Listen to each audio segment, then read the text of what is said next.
Indies news کی تفصیلات کے مطابق national disaster management authority international rescue committee کے کنٹری ڈائریکٹر کے چیئرمین NDM سے ملاقات۔ انٹرنیشنل ریسکیو کمیٹی IRC کی کنٹری ڈائریکٹر پاکستان شبنم بلوچ نے آج چیئرمین NDMA لیفٹیننٹ جنرل انعام حیدر ملک سے ان کے دفتر میں ملاقات کی۔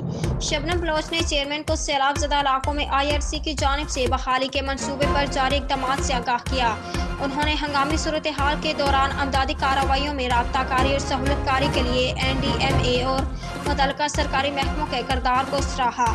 چیئرمین NDMA نے سیلاب زدہ علاقوں میں IRC کی جانب سے امدادی کارروائیوں کے لیے اقدامات کو سراہا۔ انہوں نے امداد اور بحالی کے عمل کو مؤثر بنانے کے لیے فلاحی اور مخیر اداروں کے ساتھ ساتھ مقامی اور بین الاقوامی تنظیموں کے لیے ایک جامع لائحہ عمل مرتب کرنے پر بھی زور دیا۔